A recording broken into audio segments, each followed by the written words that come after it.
Showtime.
Welcome everyone to the Rosie and Bill Show. You know, we've had the opportunity to welcome some amazing up and coming singers and songwriters to our show. And tonight we have a rising star who's taking off like a rocket ship, not just across the country, but around the world. Please welcome to the Rosie and Bill Show, singer, songwriter, guitarist, pianist, one of my favorites, drummer, and powerhouse performer, Jessica Lynn. Jessica, welcome to the show. Thank you so much for having me. That was quite the intro. We got to bring you on tour. He's the guy. He really is. Jessica, you are a rising star. But before we get to all the amazing things you have going on right now and coming up in the near future, you're from New York, right? I am. Where in New York are you from? I was born in Brooklyn, New York. The most country of places I know, and I grew up, and I still am in Westchester County, New York. So I live about an hour north of New York City. Well, the reason I'm asking is because that's what I want to know is how did a New Yorker get a little bit country here? So my dad, well, both of my parents are musical. They actually play in my band. My mom is my background singer, and my dad is my bass guitarist. My husband plays lead guitar too. And my dad, despite being an Italian New York City street cop, always loved country music. So when I was a kid, he always had it playing every car ride in the house. That was George Strait or Phil Vassar. And so I just really fell in love with it, especially as I started to songwrite. I really felt very connected to the stories that country music could tell. And the whole family affair thing, was that something that you worked to have happen, or did it just kind of fall into place like that? Well, since I was 18, I made a living working in a wedding band with my family. So it kind of, I was doing rock and roll music since I was 13 years old, playing in like every New York City nightclub with my teenage band. And we were very close to some really big opportunities that just unfortunately didn't pan out because the other kids in the band were kids. And I always had this career driven mentality. So when I decided later on in life, I think it was like 19 or so, to be a country artist, and I wanted to be a solo artist because I didn't want anybody to mess anything up for me again. I said, if anyone's ever going to screw this up for me in my dream, I want it to be me and me only. So we just transitioned into the Jessica Lynn band, and it was just kind of a natural progression for the family, I guess. Well, one of the things that you just talked about in terms of how you're driven, Jessica, and one of the many things that impressed us about you is the fact that you've put your money where your mouth is. And one prime example of that is the television specials that you financed. And those are some amazing performances in those specials. So I had to ask, what brought those specials about, and what's the impact of them been on your career thus far? That's actually a really cool story. So when I decided I wanted to do country, I said to my dad, who also co-manages me now, I said, let's do a demo. Let's record this new music that I want to do. And he said, you're different, you're Italian, you're from New York. Don't do a demo just like everybody else. Let's do something weird, like something really different that's going to kind of play on what sets you apart. So in a weird course of events, a venue was just opening up down the street from my house. And that was an old church that was converted into a winery and music venue. And so we literally knocked on their door. It was like, hey, can we film a TV special here? And I fought my dad tooth and nail. He was like, let's do a TV special. I was like, who is ever going to air a television special from a totally unknown artist? Everybody in the world would do it. And he said, worst comes to worst. And he loves that when I admit that I was wrong, by the way. He said, worst comes to worst, you have a great live video to shop. You have recorded versions of your new music. You just have content. And then we do the demo. I was like, okay. So we knock on this venue, like, hey, before you open, you mind if we get in here and film something? Hired the cheapest, most affordable camera crew we could. I had no name, nothing. We just gave tickets to all of our friends to fill the venue. I always say on a shoestring budget and a dream. We tried it. And that show wound up going nationwide on PBS, which literally jump-started my whole career. That next summer, we were playing the biggest country music festivals in the country. I went on tour with Jody Messina, and it just kind of spiraled from there. Wait a minute. How did you get it to PBS? We literally sent it to them. I was like, would you be interested in airing this? We'll give it to you for free. And they picked it up. And we just didn't know the impact it would have. It started on a few stations. Every station is independently operated. And before we knew it, it was like, okay, Wyoming has it. Okay, Connecticut has it. Montana has it. Texas is airing it. And it was like we were covering like 85-90% of the country without even spending a dollar in marketing. And it started everything for me. It's a really big part of my story. That's amazing. And the thing that I love most about that is, well, there's two things. One, that you said, later in life at age 19, but also that your father was so like supportive, and your parents, your whole family, but and it was just like, do it. And that's the thing, like we talk ourselves out of things sometimes, like you started to do with the who is going to want to pick up an unknown artist, and you did it, and like the doors opened. And that's such a great lesson. It is. And I'm very lucky that I have a very supportive family. They've been with me from day one in everything and anything I've ever wanted to try or do. I'm very, very lucky. But you're right, and I've literally built my career on that. Me and my dad say this all the time, that, man, we have made some stupid decisions. But when you feel it in your gut, you just got to go for it. I mean, we've invested like our last penny into something that's just a chance, hoping it will work out or pan out. Or, when I booked my first European tour, like we literally went overseas with nothing, which then spiraled into this huge journey for us. So it's, you just have to go and do it. You only live once. Well, congratulations on that. And when did you start writing songs? And did your father teach you, or did you just naturally kind of and intuitively know how to do that? I always intuitively knew how to be a singer, songwriter, and musician, which is strange. As early as like 4 years old, my parents have videos of me singing and writing my own songs and playing on my little oh my gosh, what's that brand name of the kids' toys? Toy piano, and playing. They got me like a little tiny drum set when I was a little kid, and I just always gravitated towards it. I would put on shows every day that my poor parents had to watch. They had so much patience. I give them so much credit looking back at the stuff I put them through, like 4-hour-long productions where I'd make them hold a flashlight as my spotlight. And like I said, when I was 13 and I wanted to start my own band, a little bit before that, I had started songwriting, and I was classically trained on the piano. And then I taught myself the guitar drums and bass so that I had a good understanding of all the pieces in the songs that I wanted to write. And I literally started songwriting as a young teenager. I had a Tascam 4-track called the Porta Studio recorder in my room on my little kid's like toy table.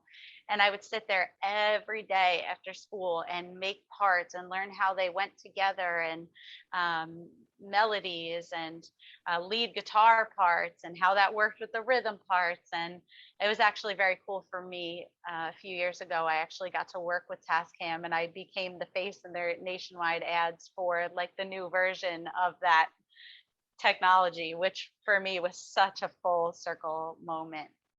Well, I want to piggyback on that, if I could, Jessica, with regard to the writing, because and I'm from Philadelphia, and again, not exactly a hotbed of country music, but Rosie and I have had so many incredible country acts because we both love all music, but we love country music, and the lyrics and the songwriting are a huge part of it. And after I watched a couple of your videos a while back, and a song came to mind, an old Travis Tritt song, "Put Some Drive in Your Country." And man, you put some drive in your song. So is that something that is by design, or does it just happen that way when as you start and finish the writing process? Is it like, wow, there's another song that just kicks butt? Thanks for saying that. I think we always explain when people are like, what type of music do you make? I always kind of say country arena rock. And which is like the best way I think I could describe it. And our live show is very much that. It's a high energy rock and roll show from start to finish. And I think that is due, it's not a conscious decision. It's, I think, due to me being a New Yorker, to be honest with you. I didn't have a lot of the traditional country music influences that a lot of other country music artists have. I mean, I grew up listening to AC/DC and Journey and punk rock and soul music, The Temptations, like literally everything under the sun, I think, because of where I came from. And I think that all has played a really big part in the songwriter that I am today. That's pretty amazing. And I imagine it draws quite an eclectic audience for you as well. It does. My biggest compliment I get after shows that I love the most is, I hate country music and I really enjoyed this show. There's something for everybody. Like a lot of my songs have heavy pop, rock, blues, soul influences. I love harmonies because I grew up on the Beach Boys. So there's a lot of old Motown-ish and Beach Boy style harmonies laced in what I do. So I think everybody can kind of find something within the music that they connect with. Well, and I'll tell you, I think that for our viewers, if you haven't visited Jessica's website or her Facebook page, I'd highly recommend that you go there and scroll down through the videos. And you'll go from one of her original songs like Crazy Idea or Now or Never. And then all of a sudden you'll see Tush. Let's see, what else did I see recently? Oh, you playing drums on Johnny Be Good. That was amazing. I love that video clip. Some AC/DC, Fat Bottom Girls. I think I saw a clip of that. I mean, yeah. it was just, I just kept scrolling and scrolling and scrolling. I highly recommend. I don't care what your music taste is. You're going to find a lot of songs that you love. And Jessica, I have to tell you, as a fellow drummer, the smile on your face when you got behind the kit on Johnny Be Good, that was priceless. That was awesome. You looked like you were having fun. Thanks. I love what I do so much. And I built my career on the road. Like I said, this television special hit that we didn't think would, and it was like all of a sudden, like, okay, we're booking this tour, this next year. We had no vehicle. This was like a low budget tour, but the opportunity was there, and we had to take it and take that leap of faith. So for me, I actually didn't even put out a single until like a year later, after being on the road and doing all this. So where I feel most happiest and most comfortable is when I'm on stage. It comes through. I think you came out of the womb doing music. My God. You have one of those people, when I see Adam Levine, I feel that way. This guy plays every instrument in the band. and fronts the band. And I feel like that's how you are. And the fact that you have an aptitude for it, that you really can pick up all those different instruments. And it's great because it does round things out when you're writing a song and when you're putting it together to record, as far as arrangements and things like that. Thanks. So I would get frustrated because I'd be in that teenage band and I was writing all the music. So I'd want to tell the drummer, like, can you play this? This is the beat I want. And I couldn't communicate it. And for me, it was extremely frustrating. So I was like, you know what? I'm just going to learn all this so that I can really have control of how my songs sound when they get put out to the world. did you win all the talent shows at your schools growing up? I didn't actually. I used to have pretty bad stage fright. And You've overcome it. Just so you didn't know. I know.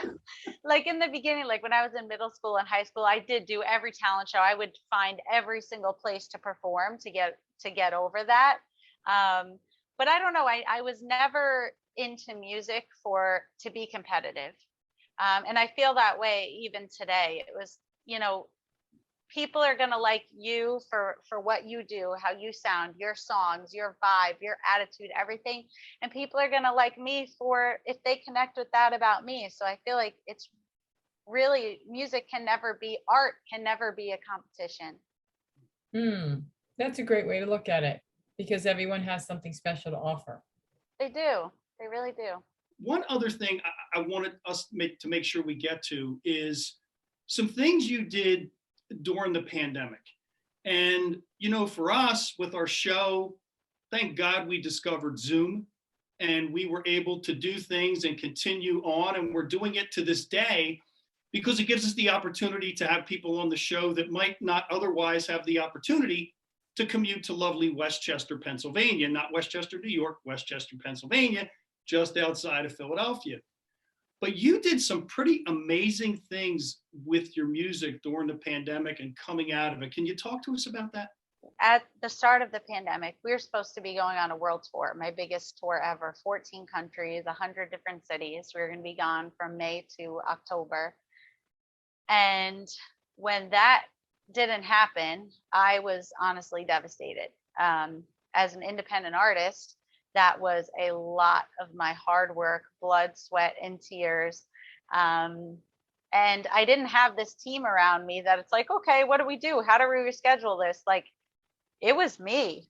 And it was a huge burden on my shoulders of how do you move forward? What do you do? What do you do? So I took the first week, 2 weeks to just be sad, to be honest with you. I was just crying. I felt defeated. I felt depressed. I felt like I didn't know what to do or how to move forward. And then we laugh and say it's probably like the hard-headed Italian in me that I was like, okay, I'm ready to fight. Yeah, I'm fighting back. And my husband and I upgraded all of our cameras. We got new lighting. I started writing more. We turned our living room here into pretty much a production studio with all colored up lighting all around the walls and everything to make good content and live streams. And I started live streaming every week.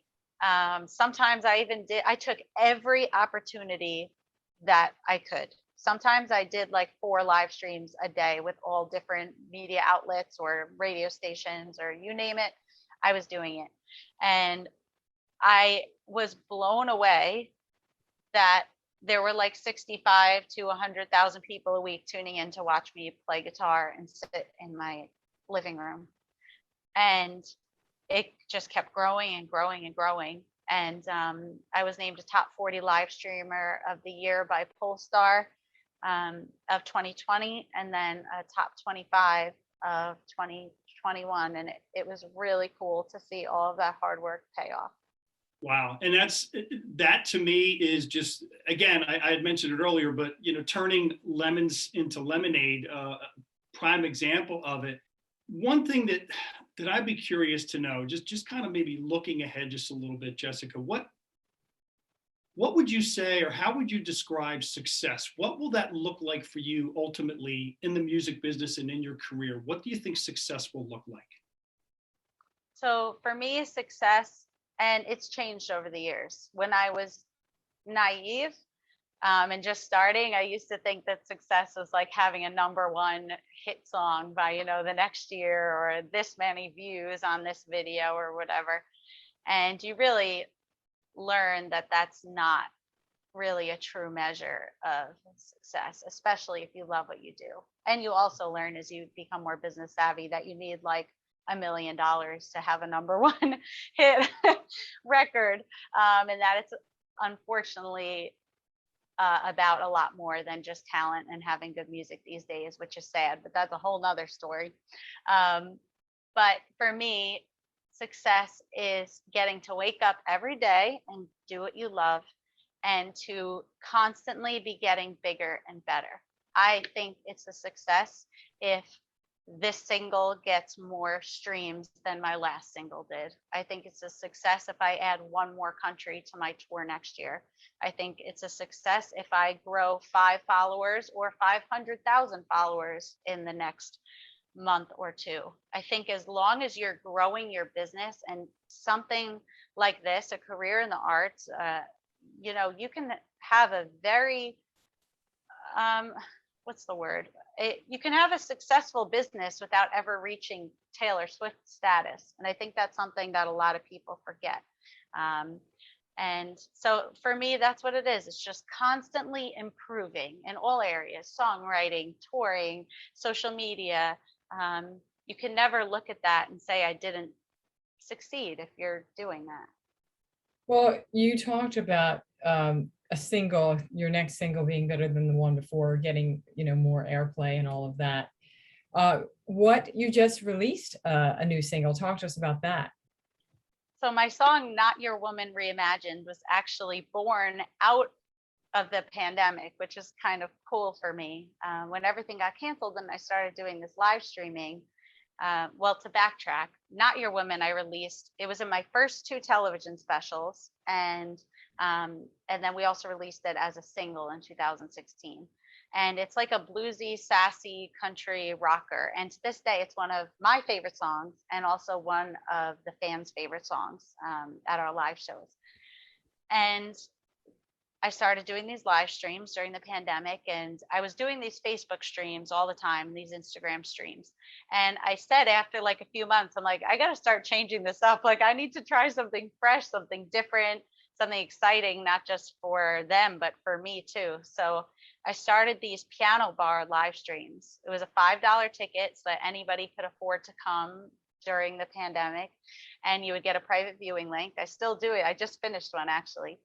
And you can request anything that you want for an hour. So they'll tell me, play Queen. Okay. And I got to pull it up and try it on the spot. Try Carole King, pull it up, try it on the spot. And it's been so much fun, so many laughs. I've grown immensely as a musician and a singer, trying all these different things and having to think quick.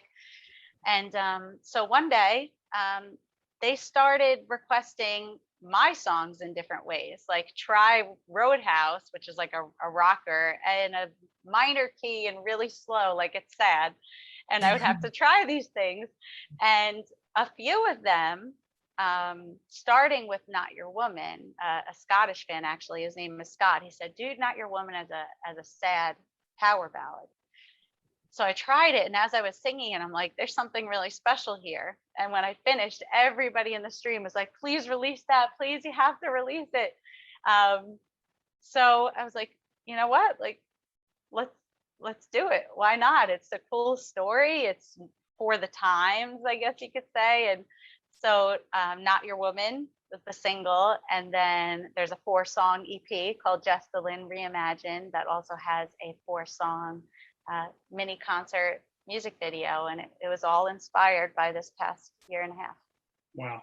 And those are all fantastic songs. And I'm just going to throw in one last thing, because Roadhouse, I just love the song, and I love the video of the live version, Jessica, where everybody gets a solo. And I don't think I've ever seen a situation where, because you have drum solo, guitar solo, your dad does a kick butt bass solo in that song, by the way.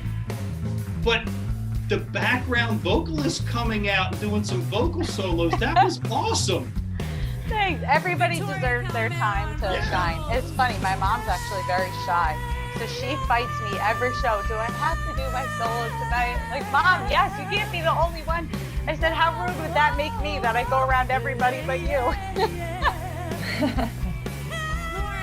That's fantastic. Well, as Bill said in the beginning of the show, you are a star on the rise. There's no question. And with great inner and outer beauty. And I imagine it must be nice on a personal note to not only have your parents in your band, but your husband.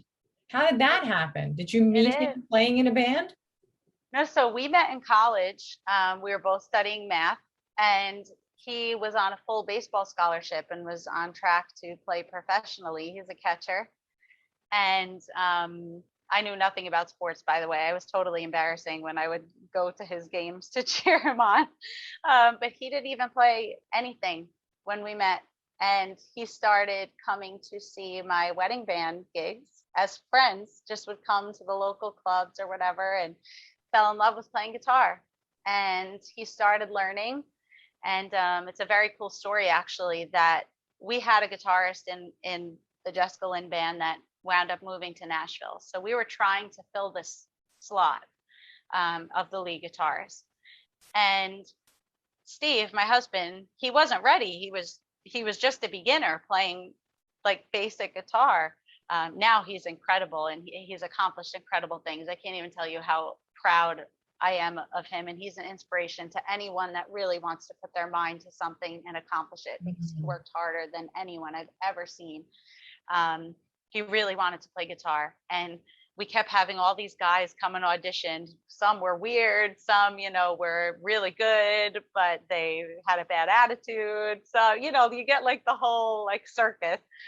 And so after we couldn't find anybody, he was like, can I just start sitting in at rehearsals with you guys? Because there's no guitarist here, and it will give me practice until you find someone. So we're like, okay.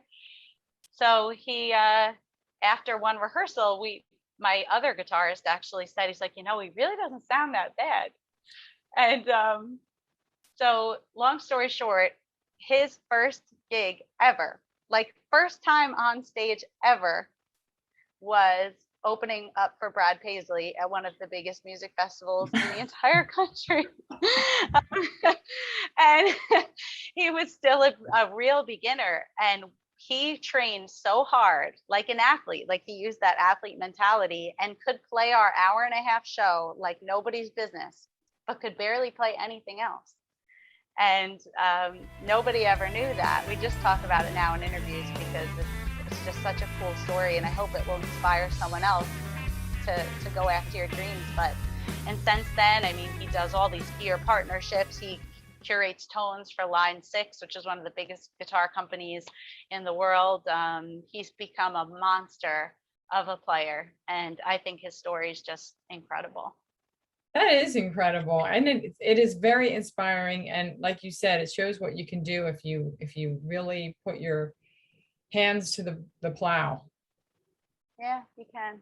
I said it before, I'm going to say it again. Amen to that. Jessica, one of the reasons that we started this show, when Rosie and I started this show, was we wanted to provide a platform for some positive space on social media. And it's evolved into where we've had the opportunity to bring people on who've inspired us from afar in one way or another based on who they are and what they do. And at the end of these conversations, we're even more inspired. Like, I'm so pumped up right now. I want to go out and accomplish something I haven't done before just from talking with you, because you and your husband, I'm a pretty pumped up guy to begin with, but I'm ready to take on the world right now. So thanks to him and thanks to you. Seriously, I mean. Oh, you made my day. Thank you so much. And I'll tell him. He'll be really happy to hear that.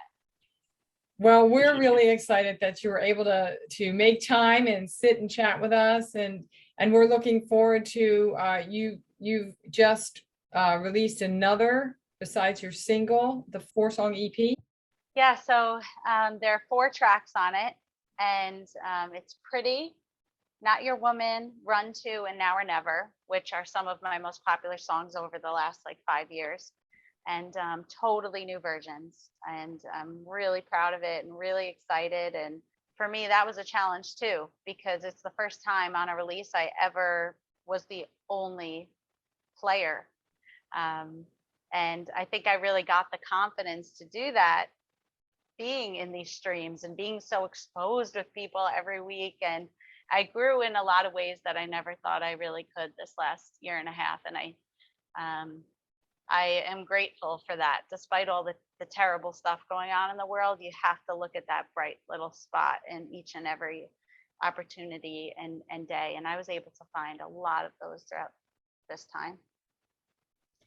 Well, we understand you're going to give us a little taste of that to close out the show. Yeah, so this video is, it's a piece of the 4-song music video. So if you'd like to see the whole thing, you can head to Vivo and YouTube and just type in Jessica Lynn Reimagined. But here is Not Your Woman from the show. Well, thank you so much, Jessica. It was sure a pleasure to have you on the show, and we wish you all the best. And folks, thanks for tuning in, and check out Jessica Lynn. Thanks, guys.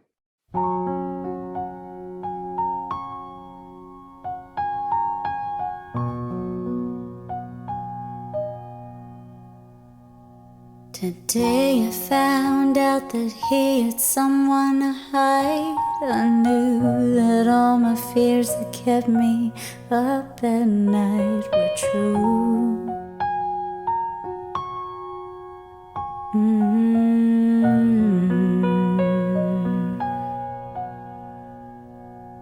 Thought that he knew better, thought he'd never quit or give up on us. Just like that, I must admit it's true.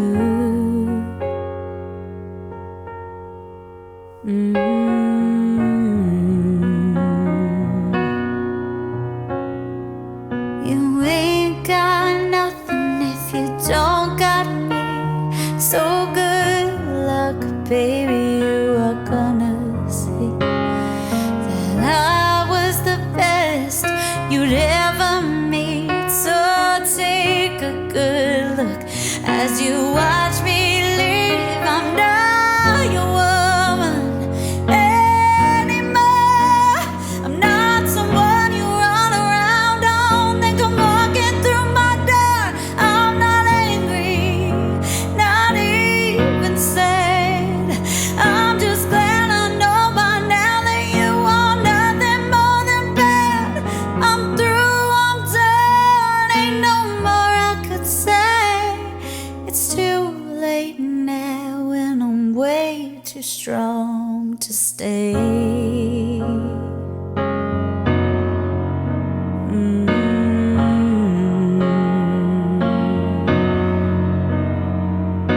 Tired of all your phone calls, all the mail, that gift. I couldn't even bring myself to open it. It's true.